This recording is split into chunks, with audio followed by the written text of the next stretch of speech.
الله وبركاته إن الحمد لله نحمده ونستعينه ونستغفره نعوذ بالله من شرور أنفسنا ومن سيئات أعمالنا من يهد الله فلا مضل له ومن يضلل فلا هادي له وأشهد أن لا إله إلا الله وحده لا شريك له وأن محمدا عبده ورسوله صلى الله عليه وسلم أما بعد. Assalamu alaikum, everybody. Welcome to another installment of the R2F show. And today we have a full show. We're going to kind of move through things quickly. We're going to cover the Black Shirk book, go over a couple of chapters with that. We have some cult announcements, and we're just going to get right into it. But first, Amr would like to address a little something. We should probably do more of this, is save some key comments from our YouTube page and just like address them on the show. Because there's two comments that like one was good.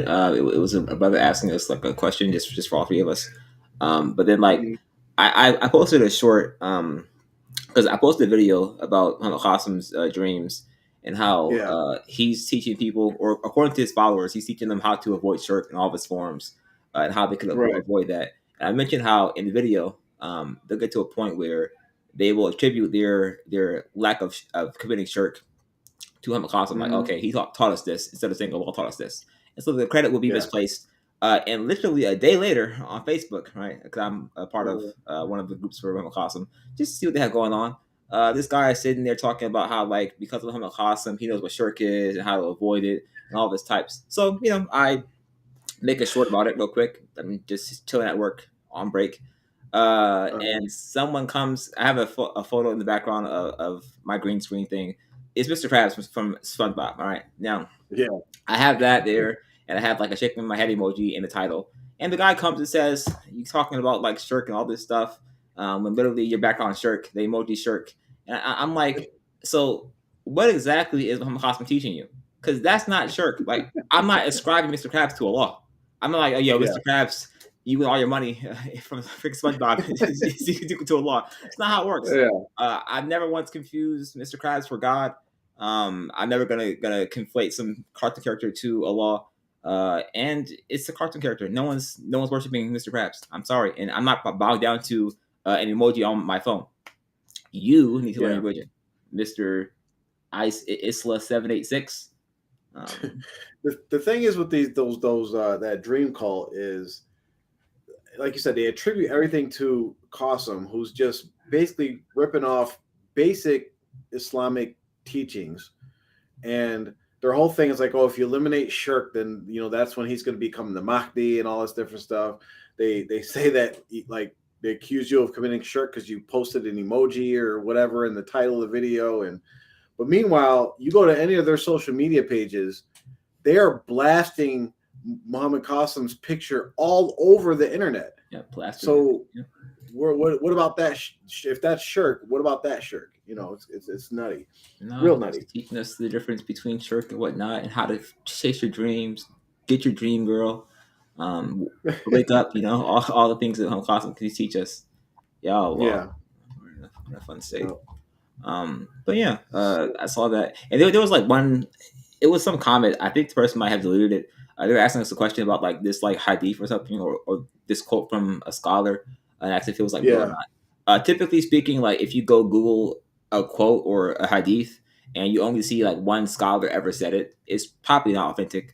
Hadiths have a chain of narration that go back and back and back, and so if it didn't say like let's say like one of the top 5 hadith, like if it's okay, Ibn Umar, right? He's very famous for that. Abu Hurairah. If you don't see that chain narration, it leads back to so and so, and it only has one scholar from one site saying this is a hadith, it's probably not authentic.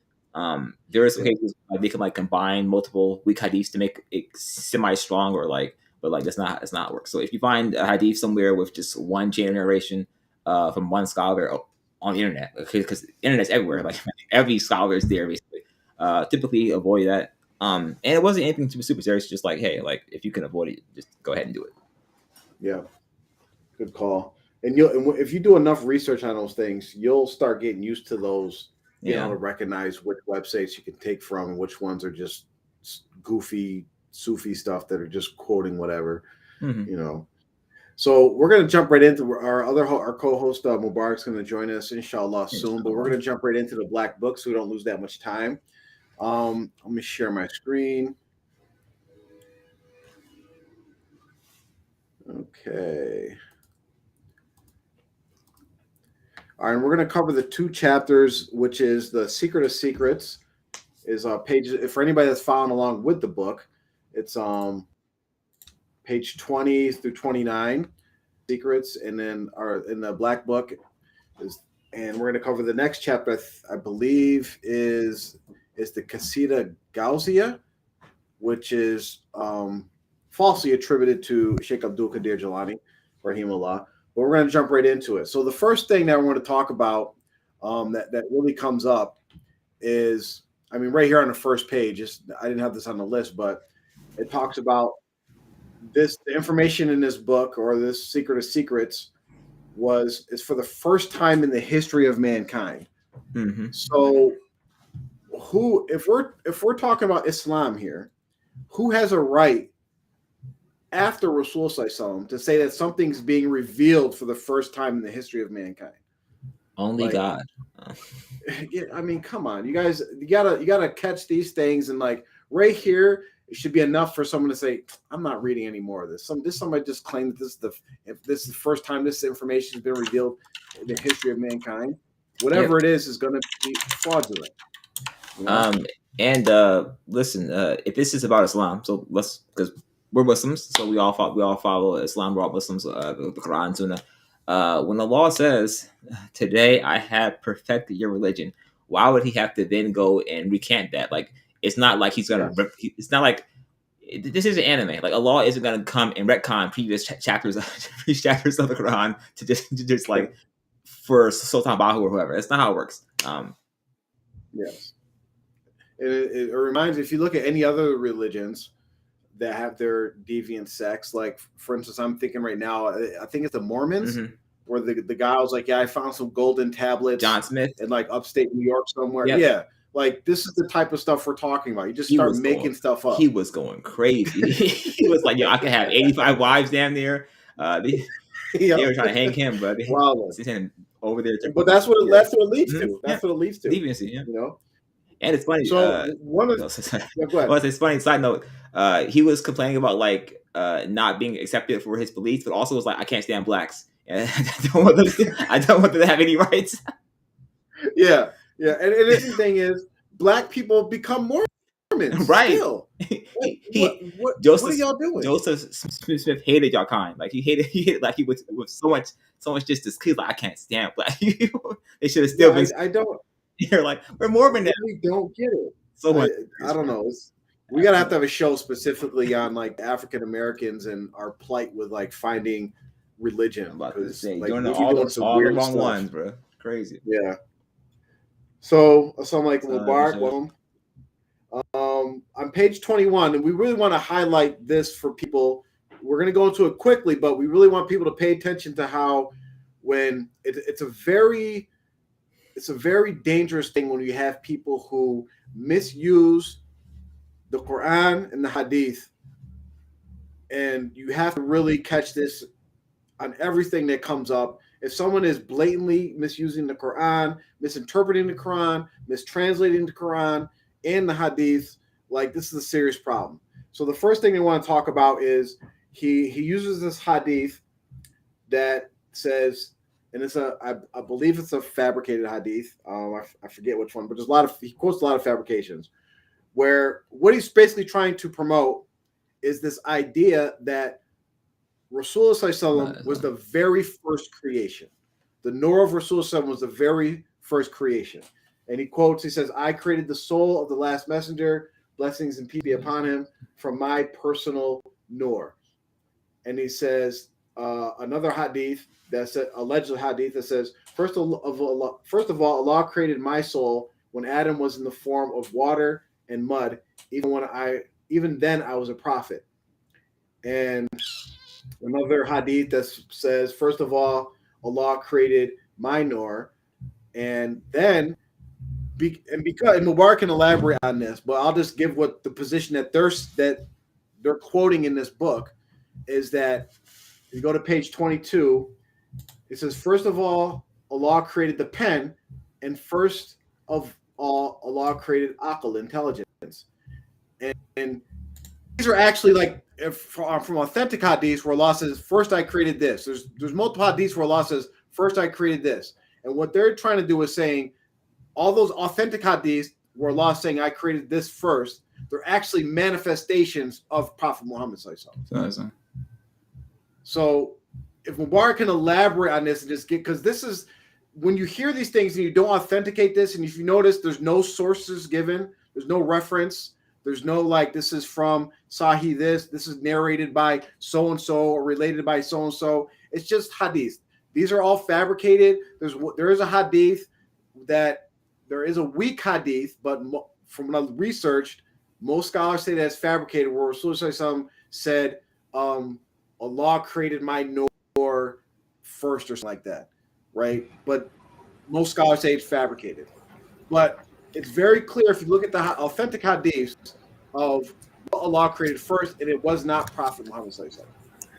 Yeah, no, there's nothing. I mean, like, there's not a lot of elaboration really as far as this point is, because there's nothing for it to stand on. There's no Allah in the Quran is stated who the first human being was. It was Adam alayhi salam.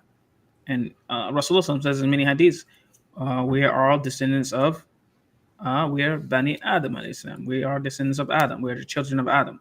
So what a person to believe this, you would need to believe that Rasulullah sallallahu alaihi wasallam is some other type of creation, or that he's the father of Adam, or he's the first. Okay, so which is contradiction of the many ahadith that we have and in Quran.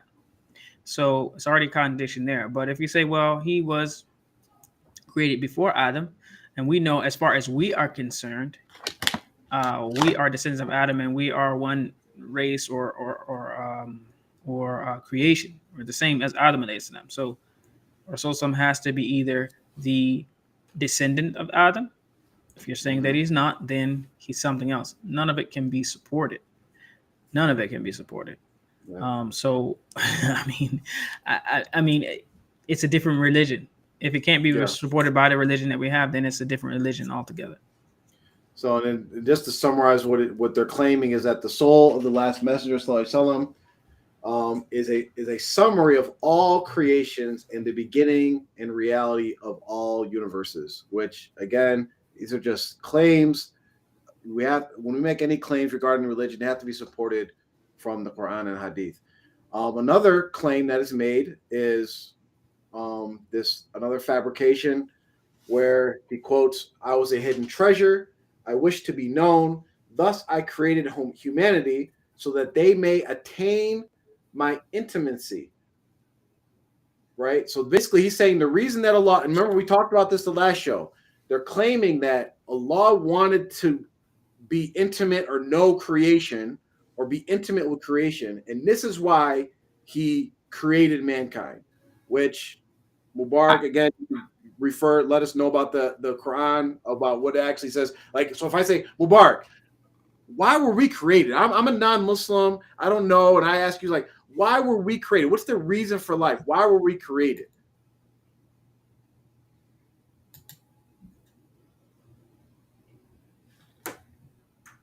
You there, Mubarak? Hello? Can't hear you, Sheikh. Oh, you went mute. Oh, sorry. There you go. وَمَا خَلَقْتُ الْجِنَّ وَالْإِنسَ إِلَّا لِيَعْبُدُونَ. And we did not create the jinn or the mankind إِلَّا لِيَعْبُدُونَ, except for my worship, except for that you would worship Allah. And as we know, worship is not just praying or fasting or something like that, but worship also entails obedience.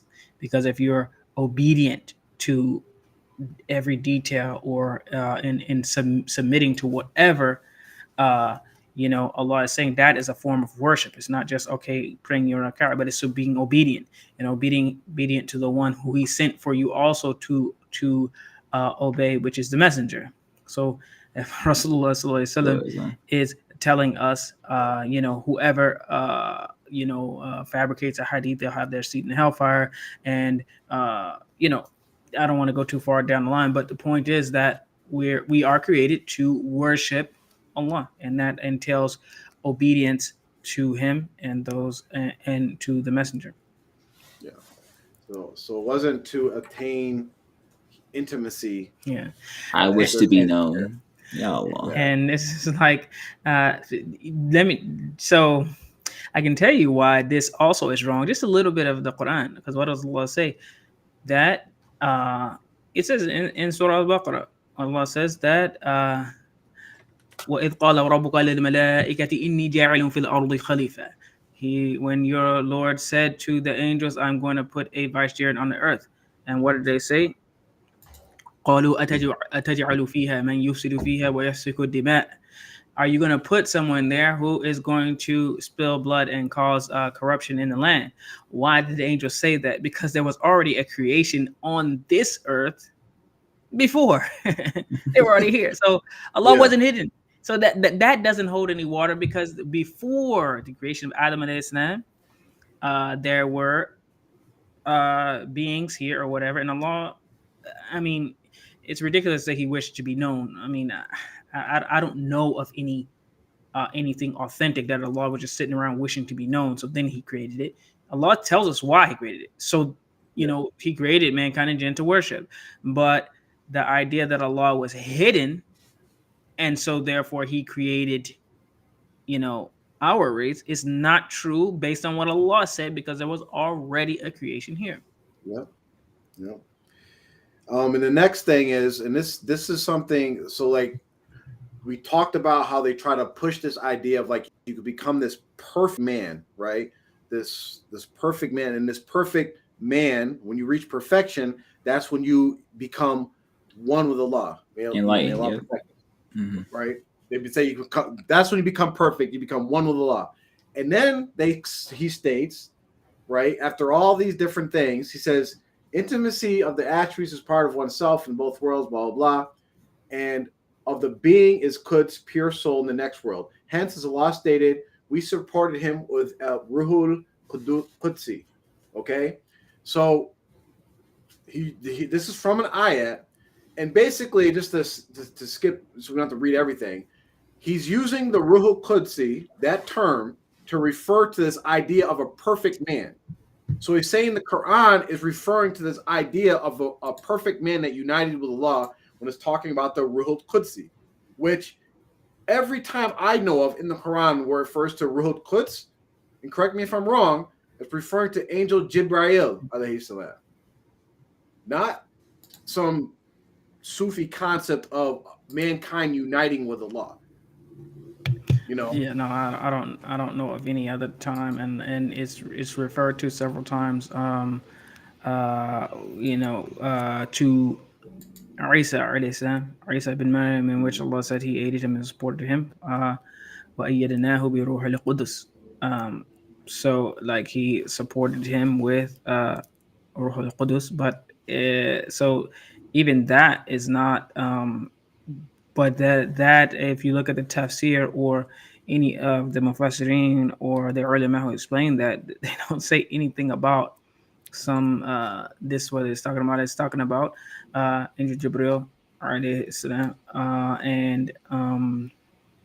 and Allah aiding the believers in Badr and Uhud and Battle of Hunain and different places where Jibril and the angels came in support the messenger or the believers in different instances. But this idea is not there's nothing. I mean, there's no proof of it in Islam, and it doesn't even fit. It contradicts what Allah says anyway.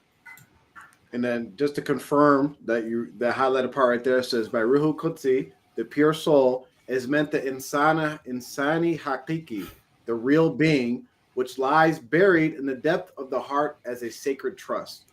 So he's saying the Ruhul Qudsi is in the heart of all mankind, and this is where we have to do this stuff that he recommends in this book so that we become perfect men and unite with the law and all this different stuff. And as Mubarak said, whenever you read these types of things, And if you're reading through this book by yourself, and even if you're a cult member who believes in this, like we challenge you to, whenever there's a reference to ayat in the Quran, especially ayat in the Quran, just stick with ayat in the Quran. Go to multiple accepted tafsirs and see if any of them explain any of these ayats in the way that Mubarak Jalani is explaining these ayats. And then it should open up your eyes to some things. The guy is literally just making things up. We can, if anybody's crafty enough, right, I can come up with a whole elaborate story and whatever, and I could take the English translation of the Quran and just start like, and this means this, and this means that, and this means that. And if you don't actually check what I'm saying against people that actually do know that are scholars of the Quran, that know the language and all these different things, you might actually believe me. Like, yeah, that makes sense.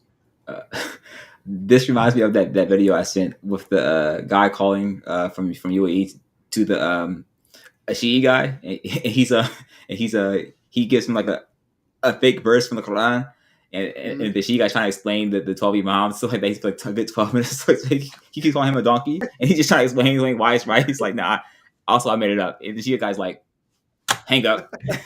Yeah, and the thing is, even if you scroll back up to where we were just at, if you just or it might be anywhere. The point is, like, anytime you see one of these, like it's just in any academic work or any scholar or any of any field, not even Muslim, but just anywhere. Usually, when they make a quote like this, right? So he says about this insani haqiqi. Okay, the real being which lies buried in the depth of the heart as a sacred trust. Right there, after that period, usually, if it's an academic work, if it's really from someone who's a scholar, that's where their proof comes in. Footnotes, yeah. I mean, even if you've been taking, freshman English or just any sort of, academic courses, that's how you have to do it. When you make a claim or whenever, then you insert your sources. I mean, that's 101. Otherwise, anybody can say anything. Yeah.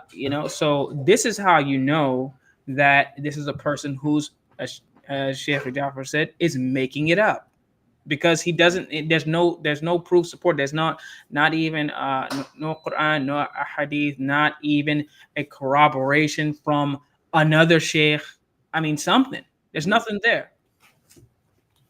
And here's a good example too of using something that actually is authentic, but then using it the wrong way. So we should know of the hadith where Rasulullah tells the Sahabas, like, soon you will see Allah. You're going to see Allah in paradise, and they're like, we're going to see Allah. And he's like, yes, you're going to see him just like you see the full moon, right?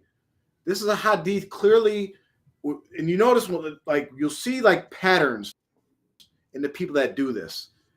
They always quote partial of something. They take like one sentence out. They don't add the context, right?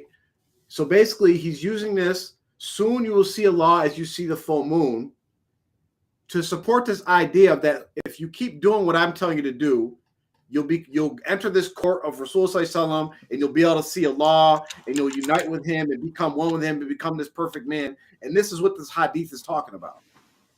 When nobody in 1400 years has said that this is what this hadith is talking about. It's very clear that Rasulullah was talking about the gift that we give, or that we get, inshallah, we all get it when we're in paradise and we all get to see Allah. Not talking about in this life or this Sufi goofy stuff where we get to, go visit the courts and go sit on Rasulullah's lap and then Allah is going to come to us. And no, that's not what he's talking about. Just another example of just twisting Quran and Hadith. What else do we have here? So we're gonna do a more lengthy, talk on dreams.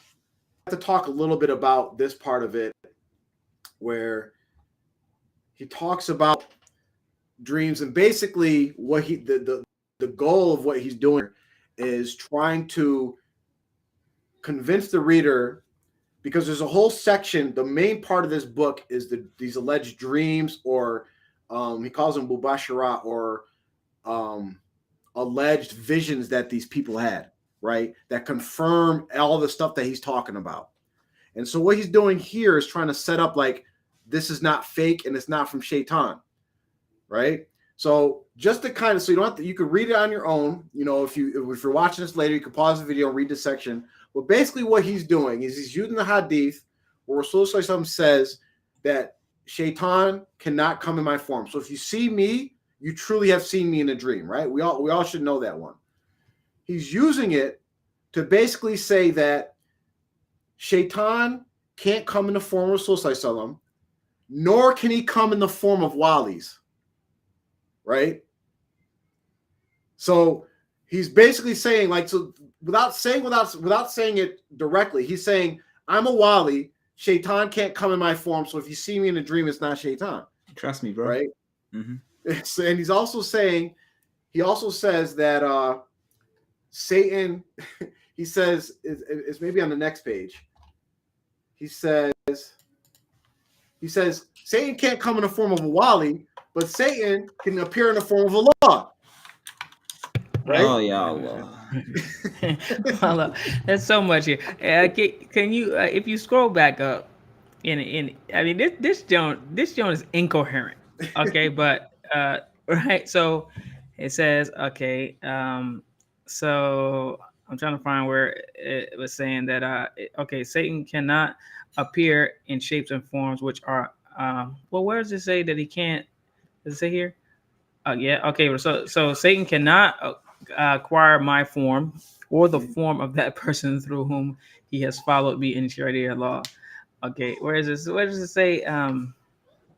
Okay, so if he's saying that okay, Shaitan cannot take the form of Allah of Rasulullah Sallallahu Alaihi Wasallam or walis. And then look at the last highlighted, right? Satan can also cannot appear in shapes and forms which are manifestations of rahmah or rahmat, it's mercy. Okay, so Allah is Ar-Rahman, right? That's Allah's name. And so in a slick way, what he's saying is that, saying because he's a manifestation, and when they use this word a manifestation, that's a slick way of saying I'm him. Exactly. I mean, your son is a manifestation of you. Or it's a manifestation of some action you did, however many years ago or something like that. But that manifestation word is like, it's kind of a slick way of being like, I'm that guy. I mean, basically they're saying there a lot. It's pretty crazy. But when it says, he says the author of the book, Mezhar, like, never mind, I read it wrong. I thought he said the author of this book. I thought he was like referring to himself in the third person. Never mind me. Go ahead. Okay. No, but so it can't take the form of Rasulullah, can't take the form of walis. It can't appear in shapes and forms where they're a manifestation of rahmah.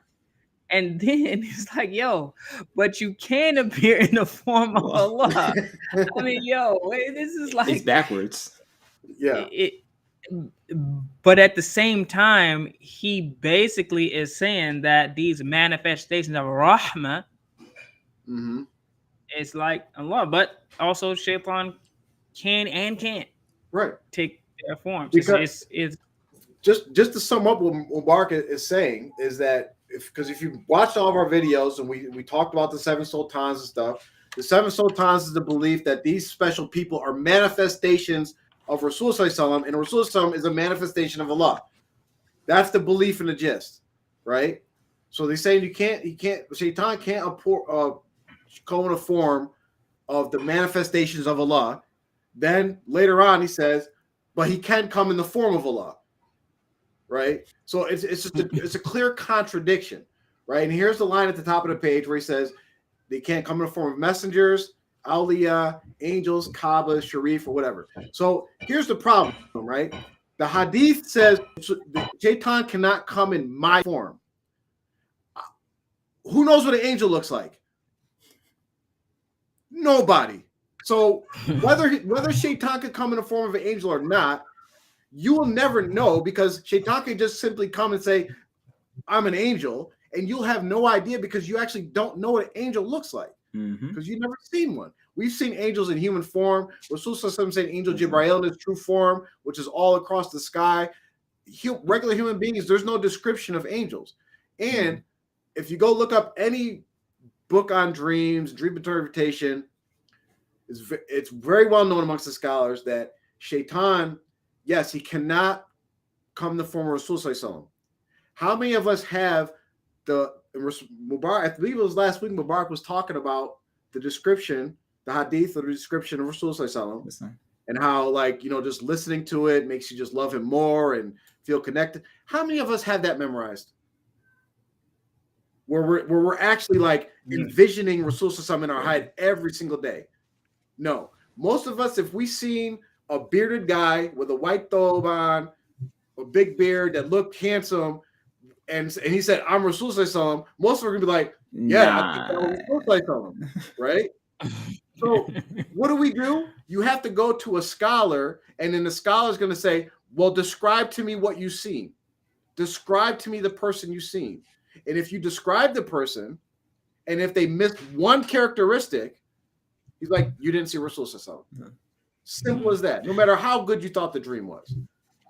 And so, and also another point that you can tell is just in these last few pages that we covered, how incoherent and how you have to do so many mental leaps just to try to understand it. This is something that's not compatible with divine revelation. Okay, Allah says the Quran is bayinat, like it's very clear.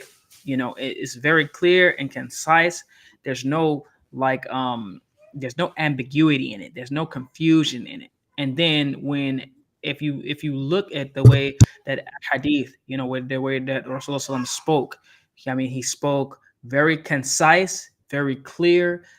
He got across a lot of information and context within a short amount of words. And there wasn't a lot of this mumbo jumbo and this mental gymnastics that you have to do to even understand what he's saying, let alone to try to fit it in with the beliefs of Islam. So you can tell that this is not anything divine, not from Allah or his messenger, because of the struggle just to understand it. And all that like mental gymnastic that he brought you through was simply to try to get this point across, to free up his whole mystical realm of the holy court, to say it's free from Shaitan. Because at the end he says, Shaitan cannot acquire the appearance or reveal himself in a place where the above narrated factors are present, i.e. the majlis, court of the Holy Last Messenger Sallallahu, or a place where the Holy Quran is being recited, or where dhikr commemoration is in progress. Okay, first of all, the Holy Court, the majlis of the Holy Last Messenger Sallallahu, does not exist. It's a mythical place. So he's basically saying, we had dreams about this court, so it's free from Shaitan. So everything that happened there is from Allah, right? Okay, scratch that, because this place doesn't exist. Find me one Quran ayat or one hadith that talks about this court. It doesn't exist. 2, they're saying Shaitan can't appear in a place where the Holy Quran is being recited. Shaitans come to try to distract you from reading the Holy Quran. Right? You're making salat, there's specific shaitan that come to try to distract you from your salat. Right? Or when there's dhikr in progress. Same exact concept. No, there are shaitan specifically assigned to go distract this person. Go make them think that they forgot to make a wudu or whatever, right? So yes, there are ayats of the Quran that we can recite to make Shaitan leave our house for 3 days. Like if we recite Surah Al-Baqarah, our house will be free from Shaitan for 3 days. But to just simply say that wherever there's Holy Quran being recited, that Shaitan is not there, I mean, that'd be a nice little trick to just keep all of our sins away. Just keep the Holy Quran playing 24/7, and we won't ever commit a sin, right? It doesn't work that way. Sorry. Yeah. And the problem is the author, was ignorant of a very, very well-known hadith. If he knew it, he wouldn't have put this in his book. And that is the fact that Rasulullah himself, the the the number one person in all of Islam, the number one person in creation, Rasulullah Sallallahu Alaihi Wasallam, had a jinn try to bother him in his salah, and Rasulullah Sallallahu in his salah actually grabbed the jinn. So And the hadith says that he was going to take the jinn and tie him to a pillar in the masjid and let the children play with him, but he didn't do it because, and this ties into you're sorry about that. Someone rogue agent in the background. This ties into the hadith. This ties into the fact that he talks about somewhere in his book, or maybe in his other stuff, where he controls and manipulates the shayateen or jinn or whatever, which Rasulullah Sallallahu Alaihi Wasallam did not do it. So we already have a contradiction where a jinn they do come and try to bother you in salah, and Rasulullah Sallallahu himself, a jinn tried to bother him in his salah. So that's number one. And then Rasulullah did not tie the jinn up and have the kids play with him and tease him or whatever, because that was something that was a gift that Allah gave to Sulaiman alayhi salam, that he could control the jinns and had authority over them like that. And he asked Allah not to let anyone have that type of control over the shayateen after him. And Rasulullah, out of respect for Sulaiman alayhi salam, he did not do it. So that's another thing. You're not supposed to do that. And then the third thing is he has no respect for Rasulullah or Sulaiman because he just ignored both of them. Yeah. What they did, and allegedly is controlling some jinns or has some talibs. And so it might not be in this book, but those people who are listening, I'm sure they know all about it. Yeah. Last thing that I want to kind of wrap up with regarding this chapter is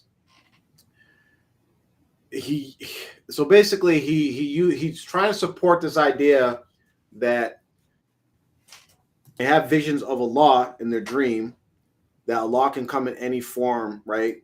First he talks about seeing Allah as a beardless, youthful boy in the dream. And he quotes a fabricated narration where allegedly Imam Ahmed said that he saw Allah as a beardless, beautiful boy or something like that, which is a fabrication. But I want to focus on the Quran ayat that he tries to use to support it. And he uses the story of Musa, alayhi salam, when Allah talked to Musa through the burning bush, right? And what he says, and you can go and read the ayats. We don't have time to go through each ayat, but he goes through he uses the ayat where basically, if you know the story, Musa was traveling with his family and he's seen a fire off in the distance. And basically, he tells his family, like, oh, I'm going to go see, there's got to be people at the fire. And I think he was going to ask him for fire or something, but he wanted to go see the people at the fire. So he started walking towards the fire. Starts walking to the fire. That's where he has the conversation with Allah. Okay? That's basically the ayats. You read through the ayats, it's going to tell you the story in detail. He says, and this is, again, twisting the meaning of the Holy Quran. He says that Musa wanted a fire in his heart. He was desiring fire. He wanted to find fire. And therefore, Allah came in the form of fire. So basically, Allah manifested himself in the form that Musa's heart was desiring. So he uses that to support the idea of like, whatever our heart is desiring, Allah is going to manifest himself in that form. I.e., whatever you see in your dream and you think it's Allah, then it's probably Allah. This stuff is how ridiculous that is, because I mean, even if we don't even need to go into detail, but if you think of some of the things that people, whether they're sleeping or awake, dream and daydream, think about and desire, and that could possibly be Allah, get out of here, man. It doesn't fit. I'm sorry. Yeah, and again, go back to the ayats in the Quran and read them, and they'll talk about Musa was traveling and he's seen the fire. It wasn't like the ayats say, oh, he wanted some warmth, he was cold, he was looking for fire, and then he's seen one. He's seen the fire and then went to it. There's a bunch of contradictions, but one I want to point out is it's on page 27. It's just another. It's an alleged quote by Khalifa Ali, who allegedly said, "If I had not been tutored by my Allah, I would not have attained his intimacy." So he's claiming that Ali's saying that Allah tutored him. Really now? Rasul say something. That's all, yeah. Allah. If this ain't a Shiite hadith, like, come on. I mean, if like, yeah, what's the point? Like, why did he send Rasulullah if he's gonna just personally tutor? If Allah's gonna personally tutor someone, I mean, did Allah personally tutor Rasulullah? And how does that fit in with allegedly Jilani getting taken up in Ali radiallahu anhu, I guess tutored him as a baby. He was a kid, yeah. Uh-huh. Right. I mean, as a baby. See, I mean, think about this. Let's think about this. The messengers usually, and you can go down the line of all the messengers, but let's go to the one we know the best, which is Rasulullah.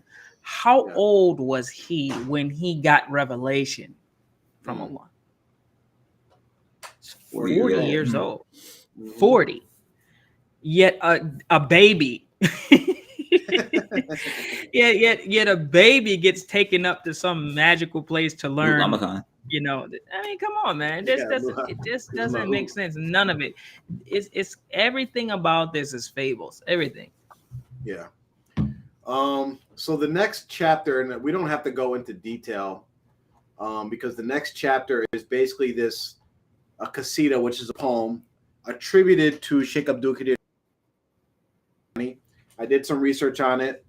Scholars have said that this is just a fake fabrication that's attributed to him, because the stuff that's said in basically Sheikh Abdul Qadir Jilani, according to everyone, was a scholar of Ahl Sunnah wal Jamaat that, you know, pretty much accepted. And there's the scholars that look into see this poem says there's no way that he could have made these statements, because these statements are clear shirk.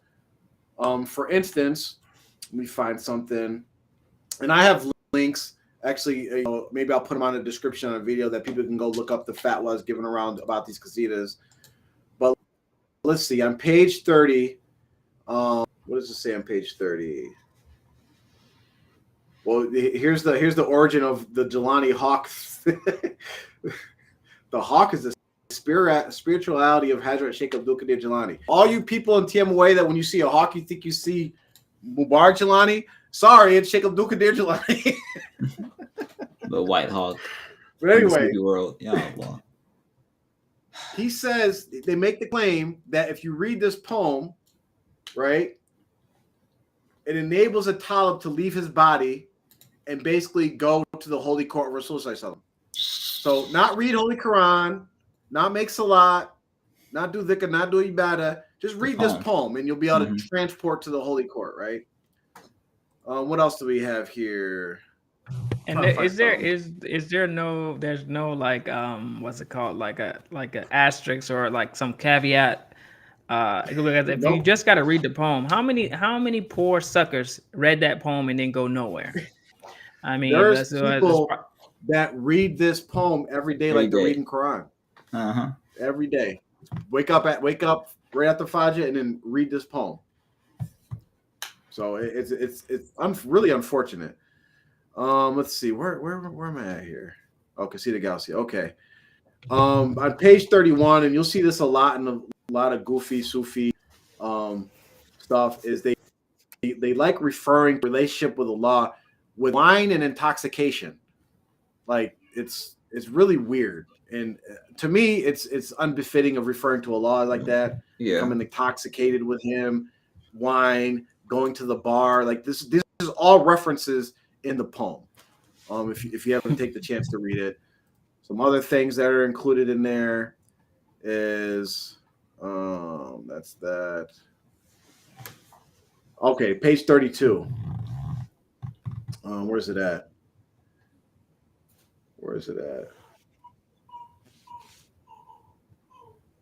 Oh, here we go. Right here. He says, Allah has given me command above all pole stars of the world, so my command is obeyed in the past, present, and future. So basically, Allah just delegated, like, yeah, you got a command of all of this. Yes, Go you're in ahead. charge. You got all your commands from Ya Allah. Yeah, you got this. Past, Right? present, and future. Allah allegedly, what? You took a vacation? Like, what it like? You know, like you're a boss. Like your second command, you're in charge now. Go ahead, you got it. I delegate these tasks to you. All right, you got this, Mubarak. Oh my God, man! This book is joke, awful, yeah. Ya Allah. He says, if I divulge the ancient secret of the fire, it shall become cold because of my secret states. If I divulge my secret to a dead one, even it shall rise with divine wonder. So he can raise the dead. Can you raise yourself? Can you raise yourself? So look, here's another one. Each month, each period arrives in the world before departing.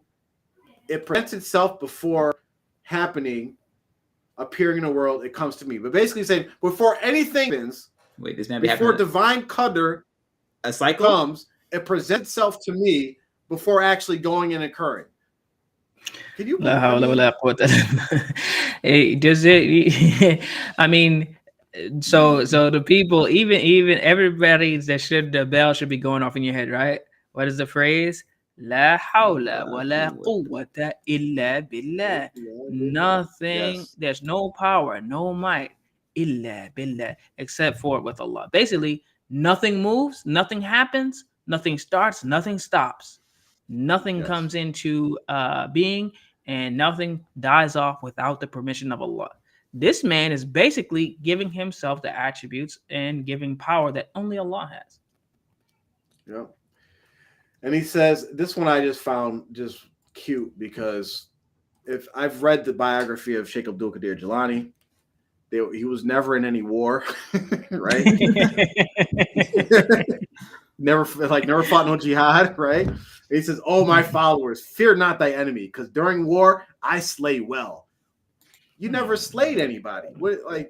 This is how you know that he didn't actually write this.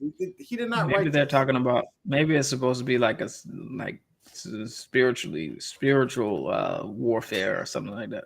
Nah. Yeah, maybe, but that's Qasida Gaussiya. Just anybody that actually has read this stuff, or maybe some people have this stuff hanging on their walls. Like, it's occasion. Sheikh Abdul Qadir Jilani did not write this. By all the authentic sources that know about the stuff, he did not write this. Okay. And I mean, even if he didn't write it, but what's more important than that is it's filled with shirk. And so maybe you didn't know, but now that you know, you can't read it anymore. Now that you know, and you can't claim ignorance because we're letting you know, we're telling you. And if you say, well, what do these three guys know? Okay, cool. Copy it down, print it off, take it to the first sheikh you can find, not in Tmoa, and ask him, is this any shirk, or just post it in Islam QA or any of the Hanafi fiqh, whatever you want to do, and ask them. Like, they will tell you straight away it's shirk. It's like 101. I mean, this stuff. I'm posting the links right now to the fatwas on it. So you guys can go look yourselves. Yeah. Multiple sources.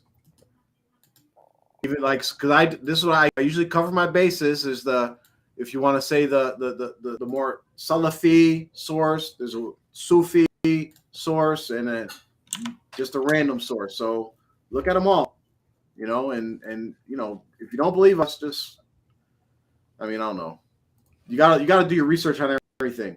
Just like if you don't believe us, you want to go research it. When these people from TMOA, your leaders, tell you things, when Sheikh Mubarak Jilani tells you things, do the same research and confirm what they're saying. We have nothing to gain from any of this. So the next part of our show.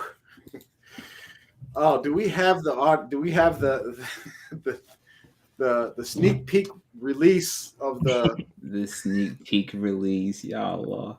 Top 40 greatest hits. R&B superstar on the rise. Oh my God, man! Are my ears ready for this? Oh yeah. Oh my goodness!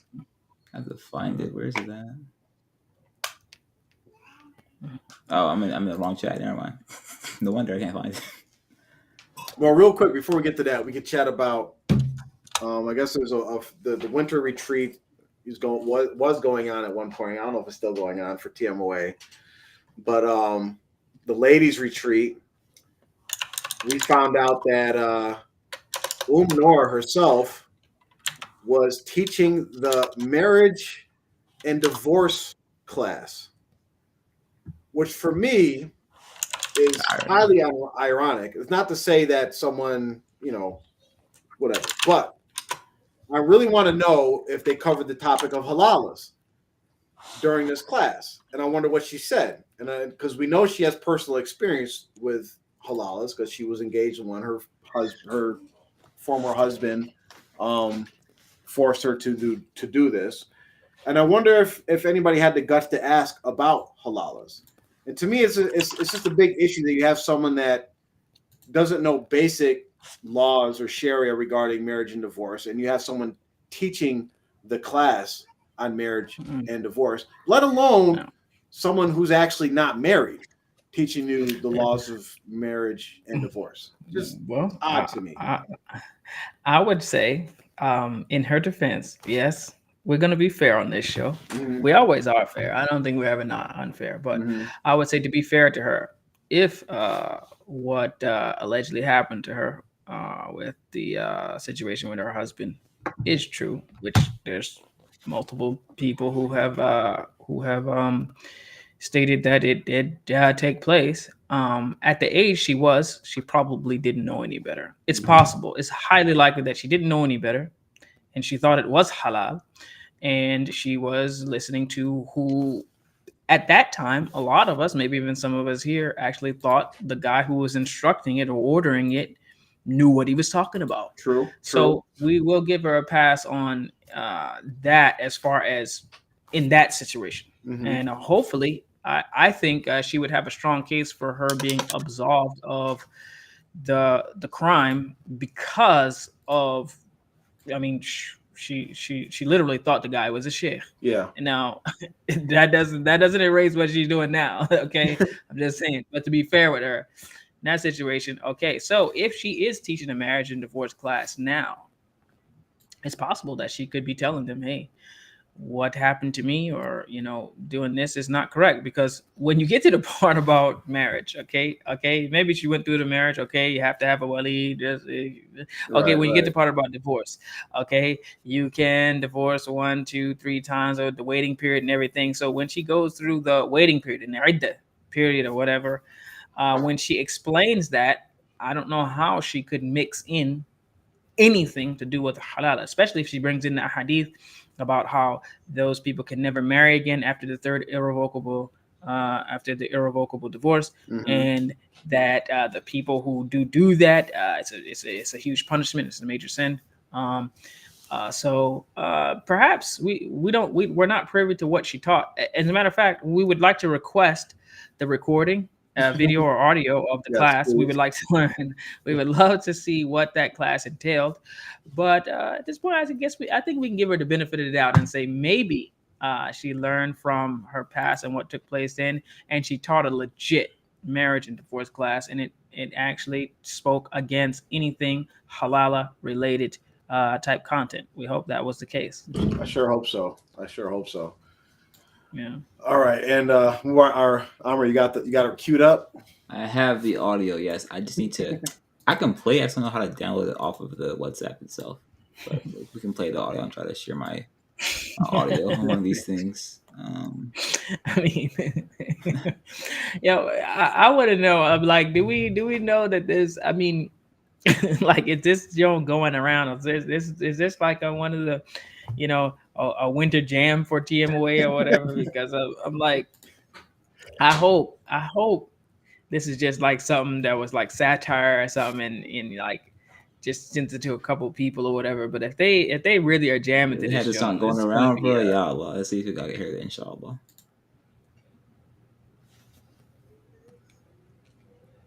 Got no sound. No sounds. Nope. Try again. I don't know. My ears are being assaulted. Hold on. Let me try again. I don't know where our Engineer. We need an engineer. This sheer system audio, yes.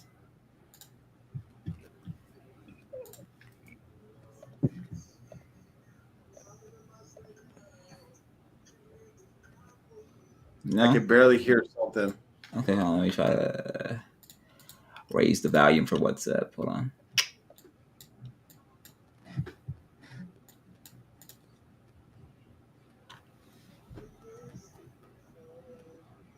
No. No. No. Okay. Where'd you find that? Let me try. Where'd It's you on find it WhatsApp. at? I put it in the group chat. Oh, you put it in a group chat. Okay, let me Yeah. see. Let me try to do it. What are you doing? All right. So waiting. Should we just kind of explain what the deal is so that we can Oh, sure. Yeah. so at least Yeah. all right. So Go ahead. I mean there are TMOA history, at least within the last, I would say, 20 years or so. There have been groups, at least one group that I know of very well, that they plagiarize songs. To cut to the chase quickly, they usually find country music or some reggae or some obscure, um, like as far as this country does. So they might find some music and some artists that those people who listen to music, which they shouldn't, might not listen to. Usually, their wheelhouse usually is country. They find some country song, they put an Islamic spin on it, and then they roll with it like that. And then they have people thinking that these great songwriters or artists or whatever, really they're just plagiarizing songs. So this is kind of what happened here, but it's a really egregious plagiarization. Okay. Let me see. Let me share again. All right, share. Also share audio. Okay. Oh, it doesn't work that way.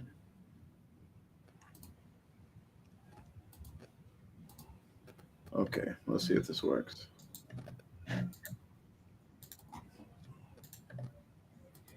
We miss you so much. We miss you. Can y'all hear that? Yeah. You so much. You're always. I'm in a mess right now. Singing this night for you. Wishing that you were here so I can tell you I love you.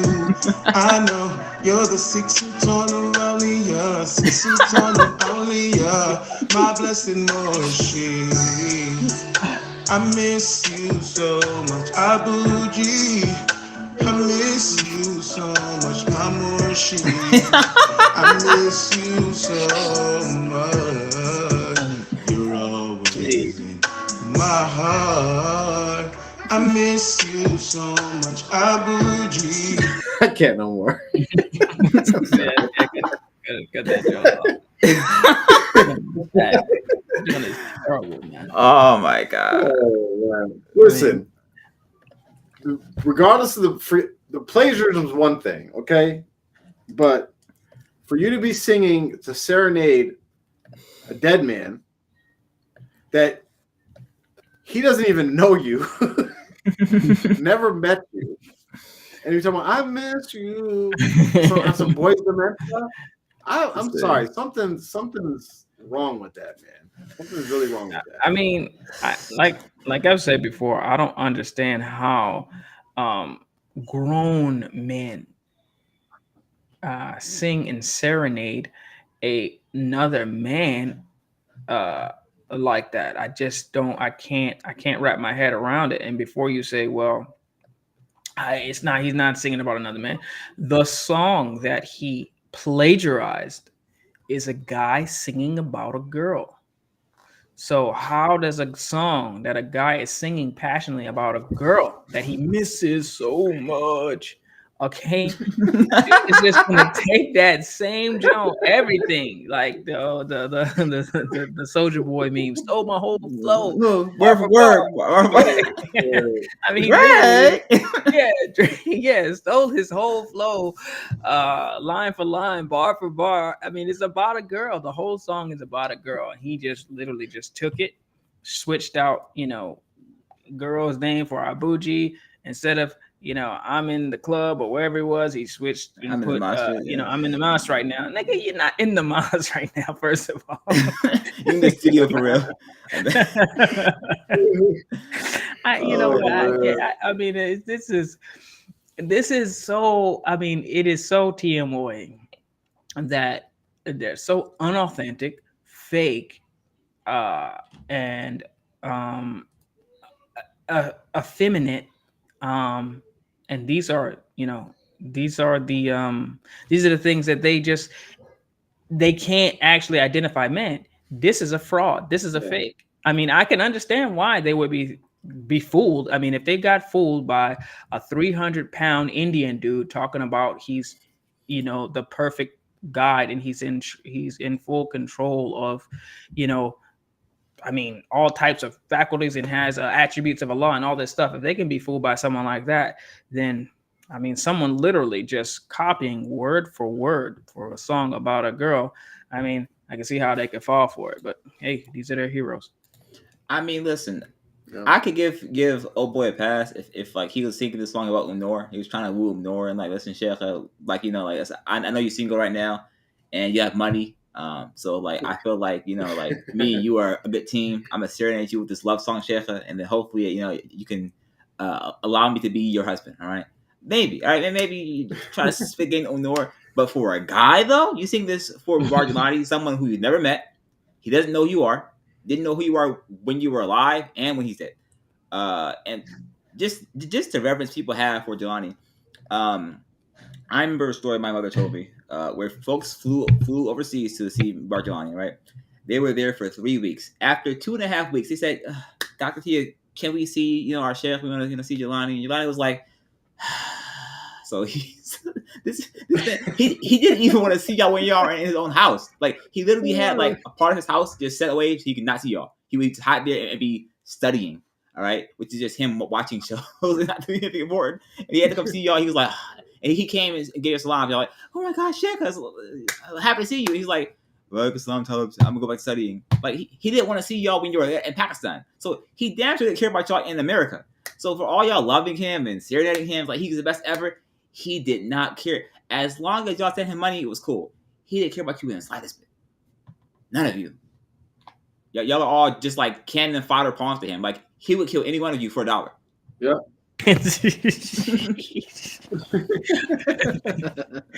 I mean, or maybe less. Maybe less, a penny. All right. I'll hold you out here. All right. The last thing is we want to just talk about. We found out that we talked. I don't know how long ago it was, but a brother named Salman was kicked off of the Virginia land. And they issued, we all know about it because they issued a memo and sent it around, and Shirk was like, he's kicked out and not allowed on any TMOA properties and all that. We talked about it on our show. We talked about like the personality and character of Salman, and how it was going to be a test for him to be kicked out and how his family's react. But we found out that he has since filed a lawsuit against TMOA for kicking him out of his home, right? Kicking him out of his home.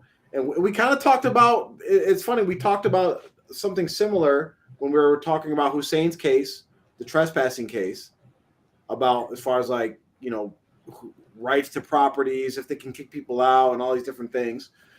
And we know that Hussein's case was dismissed. But Salman, which is I think is a very big move, and I commend him for actually doing it, because it's someone actually standing up to TMOA by issuing a lawsuit against them for illegally kicking him out of his home.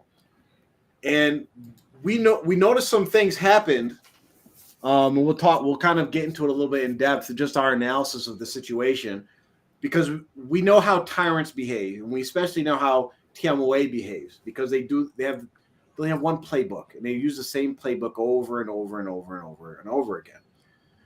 So Tmoa has been in the court with now Team Fatima, right, suing them for inheritance. They've been in court for trying to put Hussein behind bars for trespassing, and now they're going to be in court again for illegally kicking someone out of their home. I believe he had 2 homes on the property, if I'm not mistaken. So just by knowing that, we can make a lot of different predictions about how Tmoa is going to react. And we kind of see some of that at play already just by other news that we've heard. Like, so for instance, we would say right out the bat, Tmoa is going to try to separate themselves and throw somebody under the bus, right? Tmoa doesn't want to take any liability. What did they do when, Martin Moyer and the Christian Action Network and all of them connected Tmoa to Al Fukra? They threw Khalifa Jamil under the bus. That was him. He forged the name. He was an enemy of the Sheikh. Go stomp on his grave and desecrate his grave. It was all his fault, right? It's always somebody else's fault. It's always someone that takes the blame, right? So we predict it was going to be with the guy that actually kicked them off, which was the mayor of the land, which was who? Mr. Nasheed himself. Alleged Qari, maybe a Qari, maybe not a Qari Ishmael, right? Because he's the one that actually kicked them off. Had his car revoked. And it's funny because we just found out like a week ago that Virginia has a new mayor. Other little young boy up the slaughter too. So he's probably thinking like, oh, I got promoted. They're recognizing me. I'm moving up in the world. They're putting you up there so that you can be another person. And let's hip the new young mayor to some game. And if you think we don't know what we're talking about, test this theory out, because I was put in a position similar to you back when I was in Tmoa. You're put there simply to carry out their bidding, and you're there because whoever was there before you either effed up or just wasn't getting the job done or whatever. But if you ever think to yourself, I know what the right thing is to do, but they wanted me to do something else. You know what the right thing is to do. Go ahead and do that right thing and see how long you last. Because it won't be long. If you're not, well, they used to be really big on collecting the money. I don't know if they slick collecting money nowadays, or I know they, well, I don't know if I can mention, I'm going to be, I don't know what I can say.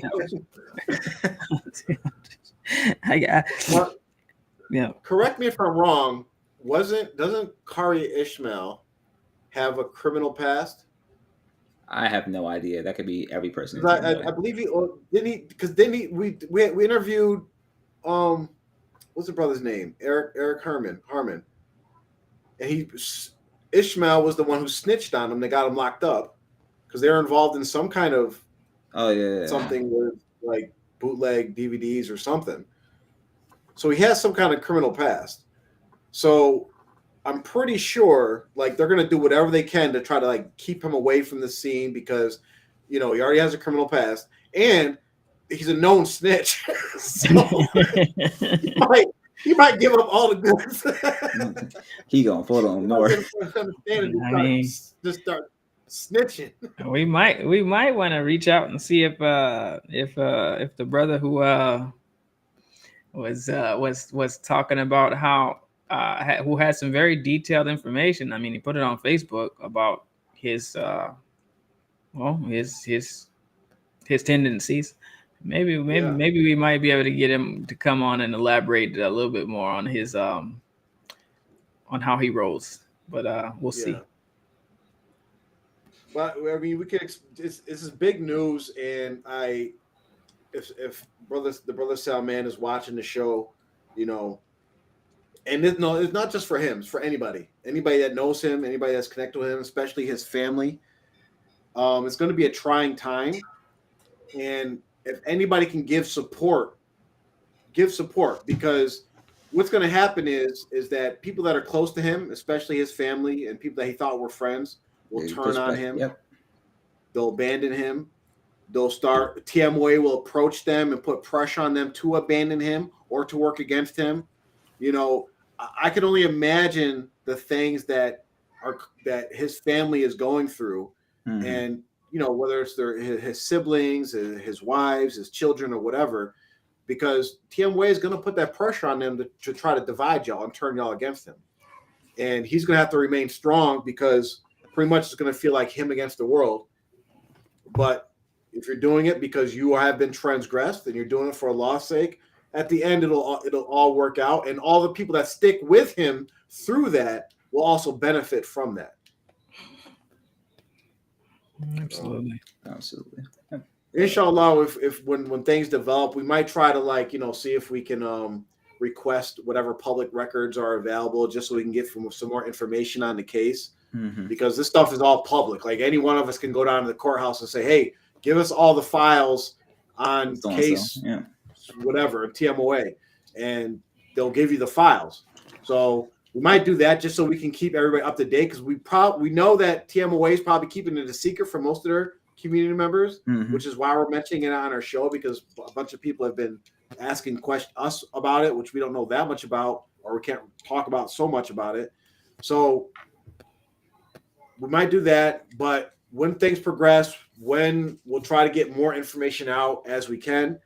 But if you guys know more information, please come to us. If you're hearing stuff about the case, about what's going on, what Tmoa is planning to do, what they're telling community members, because I'm pretty sure what they're trying to do is damage control, which they're probably going around to community members saying, "Hey, get rid of any documents you have related to this," or, you know, this is the new narrative now, because at Hussein's trial, they tried to deny that they collect membership dues, which we know is a lie. He said, "No, there's not any fee for being part of the Team Away.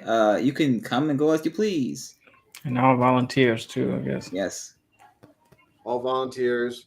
So it helps if you guys save your documents, save your receipts, and, you know, you can probably help out. And you know what? If anybody else has been wrongfully kicked out of their home, Join the lawsuit. and time of their lives at Tmoa, they should probably reach out to Salman, because you might have a class action suit that you could put against Tmoa. The more people, the higher the figure goes, and all those gold bars that they're fighting over could end up in your house. You might get one or two of them, but yeah, that's a great idea. Yeah, reach out to Salman and just, you know, piggyback on that case. I mean, yeah. I mean that's almost that's like a no-brainer. I mean, it's free. Yeah. And if you don't have his number, you could contact us, and we could try to find a way to get you in contact with him. Yep. And inshallah, I should be there at the trial if it ever does go down, when it goes down. Just like I was for Hussein's trial, because it's in VA, so I kind of have to attend. And just for you random team of people that see me there and were being mean to me, giving me dirty looks and stuff. Listen, if I wanted to rejoin the Jamaat, I could have you kick it out the same day. All right, calm down. All right, humble yourself.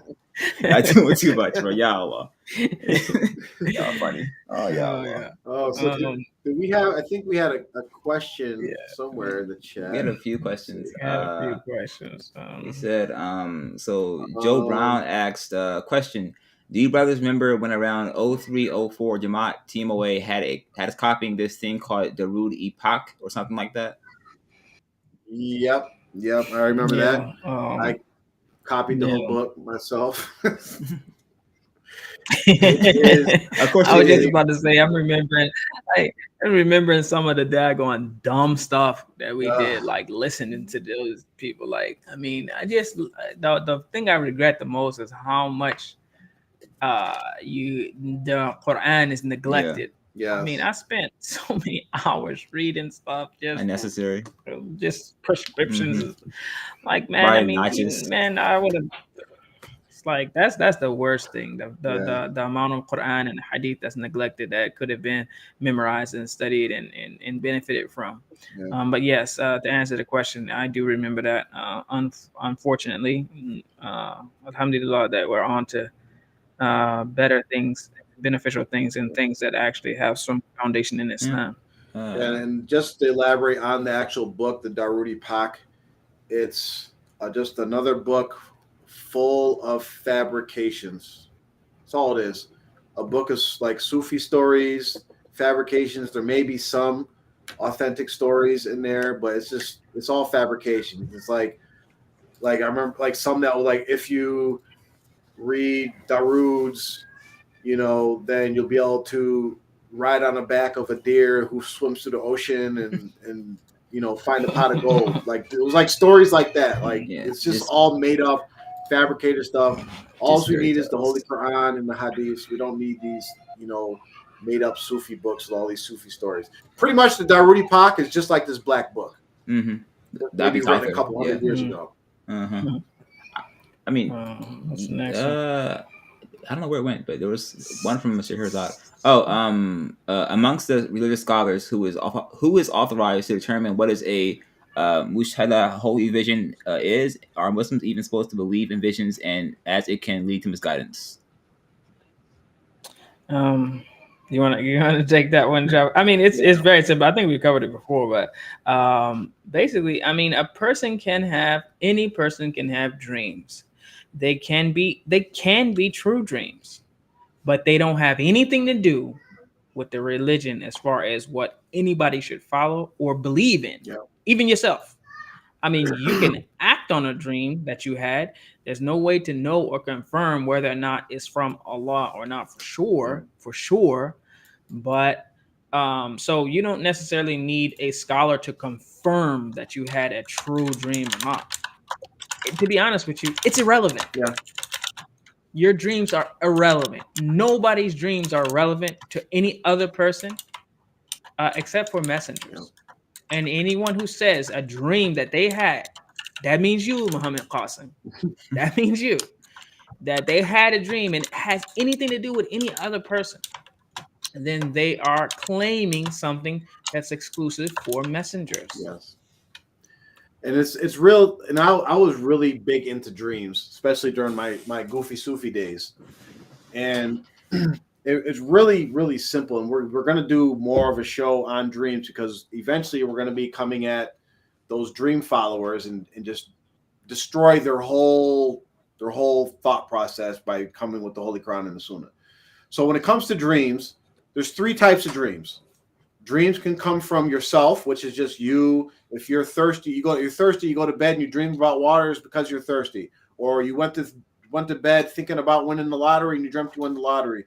Or you went to bed, preoccupied with tomorrow's work and those are from yourself.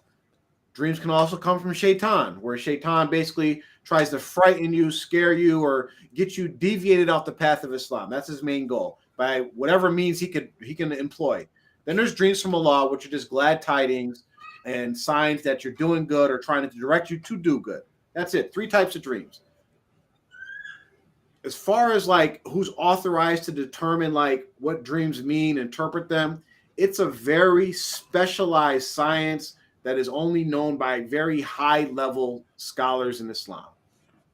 And even with that, you find right now, if we found and say, okay, this is the number 1 guy living on the earth right now, and we went to him for dream interpretation, and he interpreted a dream, he still could be wrong. Mm-hmm. Even with all that knowledge, he still could be wrong because it's a very subjective science that could be right or wrong. And in the Holy Quran, just like Allah blessed Yusuf alayhi salam with the skill to interpret dreams, the scholars say it's a skill that comes from as a blessing from Allah. So like, okay, so funny, yeah. Did he? Wait, what happened? I personally witnessed. I personally witnessed MG in a woke state saying that saying that he was receiving communication about someone giving martyrdom. Yo, did he sit with his eyes closed and like Just just like, like shiver and act like he's receiving something? The first thing that came across my mind is, man, you should have smacked him in the back of his head as soon as he. Wake up! Get up, fool! Oh man! I mean, I wish, I mean, like, wallahi, man, one of the things that I think about all the time is, I mean, Amr, you're still young. You still got a ways to go. But me and Jaffa, we can talk about this. It's like, you know how they say, a man, until doesn't really reach his full, strength until he hits 40. Yeah. Or, it's like, nowadays I'm thinking about some of the stuff when I was 20, 25, and even 30 that I was actually just listening to. I mean, nowadays, I would have been, I would have been just brawling with these dudes. I would just never even sit through it. I would be like, what? I mean, like, you ain't nobody going to literally be shaking and shivering, talking, I'm getting communication. Yo, I'm like, yo. No, that is so true. That is so true. Like, man, I wish I could go back with my mindset and just be in certain situations. That would be such a problem. I mean, that'd be such a problem with them dudes, man. They would have killed me. Like, if I was dead. Yeah, me and my wife used to talk about it all the time. It's like, yo, man, these people, they probably will kill you, man. We stick around here, they're gonna kill you, because we used to talk like at home, like inside the house, like, man, this is nuts and stuff. Like talking about it, like, yo, if you say that outside, so I'll back you up hard.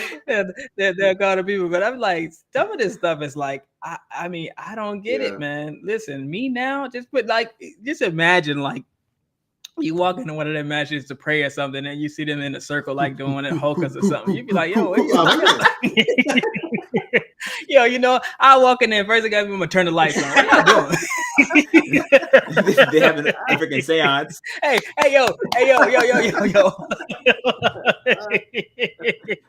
Yo, like the Ice Cube movie, where he walks in and he's like, hey, yo, who the manager? Turn the lights on, be like, yo, hey, buddy, cut it out, man. I don't know, man. I don't get it, man. Yeah, but Shahrazad, just for that question, you don't have. Like Mubarak said, the dreams are as relevant as you want them to be. I mean, really irrelevant, because even if this is how it is.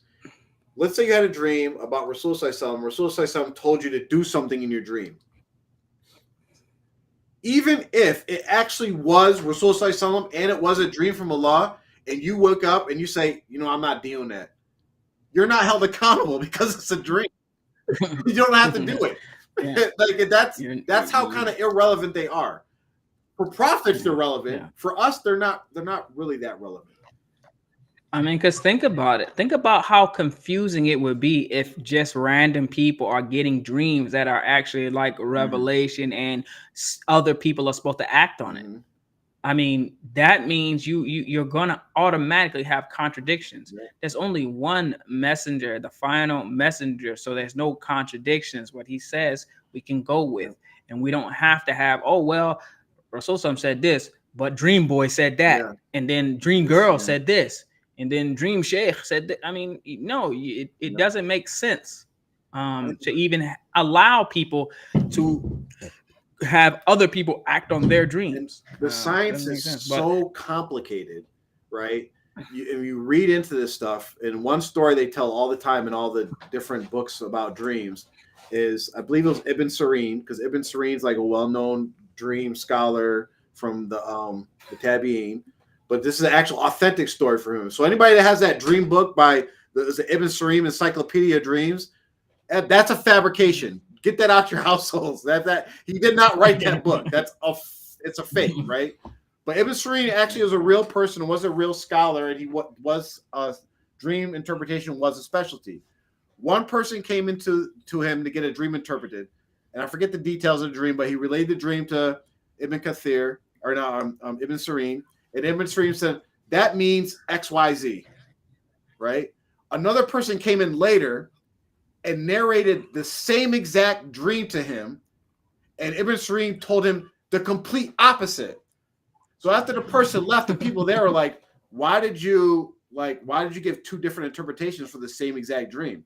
And he said, because person A was a pious Muslim and it meant this, and person B was a sinner and it meant this for him. It's so complicated that I'm not really going to trust anybody's interpretation at all. For me personally, what it boils down to, if you have a good dream, just say, Shukran Allah, you gave me a good dream last night. I appreciate it. If you had a bad dream, say it was shaitan, seek refuge from Allah, and go on about your day. It's very simple. Yeah, the safest thing you can do, and I like how that you went into detail on the dreams and the sheikhs and the science or whatever. The reason why I gave the answer of it don't mean that they don't mean anything to anyone. It doesn't matter, because really at the end of the day, you don't have to act on a dream, even if you think how true it is. Like if it's a true dream, all right. If it's like some, it's going to predict your future, all right.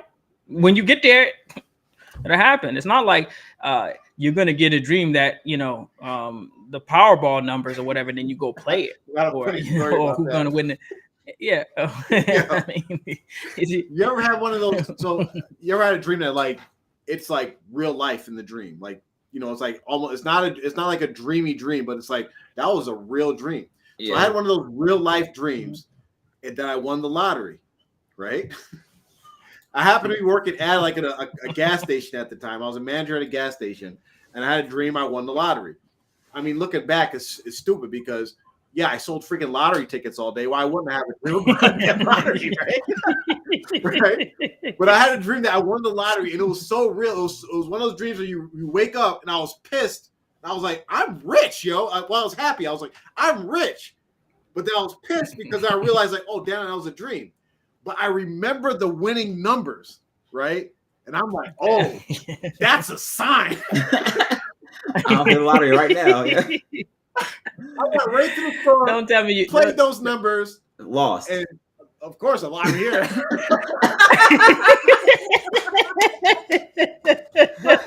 That's a perfect example of Shaitan gave me this dream that was so nice and so beautiful, and he got me to gamble the next day. Oh yeah, Allah. That's funny. Do it, bro. Yeah, the plan for the guy here, like 300 million is mine. I was already spending the money and everything. There's no way. Yeah. That's not how it works. Shaitan was like, "Yo, I'm about to get this nigga to gamble," and did. Like he already selling the tickets. He just got to buy one now. Yeah. No, I mean that's amazing, because anything that I have ever wanted to do, and I mean anything that I have ever wanted to do in a dream, I failed at it. I mean, if I might jump I might jump 12 feet in the air and be about to dunk. It's always a brick. I mean, I'm trying to punch somebody and I'm like, whoever it is not barely even moving, but I can't hit him. Oh, man. Hey, listen, at least it's better than some of my dreams. Bro. My dreams, I be trying to fly in my dreams, and sometimes, bro, I just start falling. Like, good Lord, I wake up, like, God dang it, I'm so trash at flying in my dreams. Bro. I'm trash as hell, bro. I can't fly to save my life, bro. Like, flying. That black book. Clearly, you see the Galaxy every morning.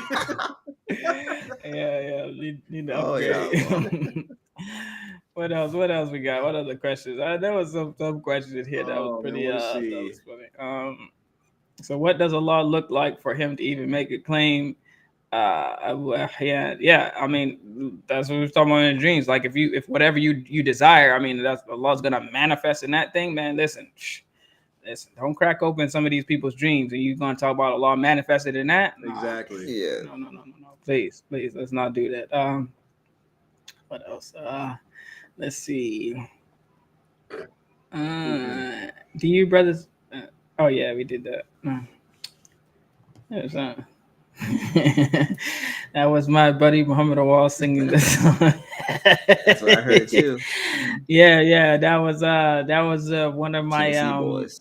I one of the Tennessee boys I grew up with. Yeah, they were notorious. They were notorious as heck for plagiarizing songs. I mean, like we don't have time today. Maybe we maybe one time if we just have nothing else to do. Yeah. We can go through all the songs that they plagiarized and that people were all, I mean, up I in arms. would love to do that because I'm an official, even when I was in the Jamaat, hater of Jamaat Nasheeds. I can't stand any of them. I mean, except for some of the oldies. most Some likely. of the oldies were okay, but Yeah, they had some junk. Hey, yo, yeah, we'll talk about it another time. I don't want to get too far off track. But yeah, we might have something special. We might have something special on the song front. Let's see. This is the comment of the year. Which one? I personally witnessed. Listen. I'll be having bangers, bro. Listen, Yo, how you didn't smack him in the back of his head? I personally witnessed MG in a book state. Yeah, listen, I cannot wait to see Tomorrow Juma, bro. I can't wait to see Tomorrow Juma wrestler. I cannot wait to see Tomorrow Juma, y'all. Let's talk to tomorrow, bro. Oh my God! This man got some nerve to be talking about. Yeah, I'm getting communication right now of Omar. Man, listen. Yeah, probably because he sent somebody to kill the dude or whatever, and then he's like, he got word, he got the hit done. Yeah. Trust me, he's been martyred. I mean, it sounds just like the story that I told y'all. Haq was talking about how he goes and gets the name from the Malawi Mahfouz. Mm-hmm. Like he closed his eyes, went back, and it's just like, really? Okay.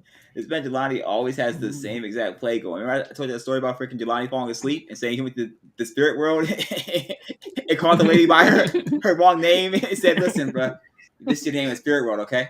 The nigga was so serious, man. No, I swear it would be a heck of a movie to just do like that behind the scenes stuff. This dude is literally just saying anything and doing anything, and everybody just going along with it. About to say, calling me the wrong name and do Jelani, a movie about Jelani, but like Borat style, like he's going around. I'm just Yo, he go up in Subway. Yo, I want a foot long. Blah blah blah blah blah. Okay, take it down. Hey, sir, you didn't pay for that. I paid you the spirit coins. You know, I had spirit coins. Got them off to you. You know. You'll get it. I pay extra for it. Like people's names have been changed just because he didn't remember that. That's your real name. I'm about to say that's your real name from now on. Yep. Yeah, because he was giving names to the same siblings, giving siblings the same name and everything. He forgot that someone had the name. He was like, "Yo, what? Whatever."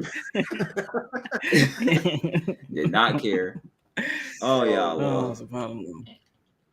I think we're good. We're gonna be back, inshallah. There's one more comment. There's one more comment. It says, breaking news. Lama Khan is in Pakistan. What? Crazy. There's something new every show, and look at that, bro. I gotta switch it up. Got you. Oh yeah. Allah. Oh man. All right, go ahead, Jake. Oh shoot. Oh yeah, Allah. So inshallah, we'll be back next week, covering more of the Black Book. We're gonna try to like get through just most of the important stuff in the Black Book, because it's really, like, as you can see, it's really boring. It just kind of just reiterates more of the same Shirk stuff over and over again. It's like we already know it's egregious and over the top, and he just crossing just more lines and more borders. And if you believe it to this day, and you can read it for clear mind and say this is fine, then hopefully Allah guides you. But you might not be the smartest person. So you need to figure that out, all right, or sister. Anyway, Subhanallah, walhamdulillah, wa la ilaha illallah, wallahu akbar, wa la hawla wa la quwwata illa billahi al-azim. Assalamu alaikum wa rahmatullahi wa barakatuh.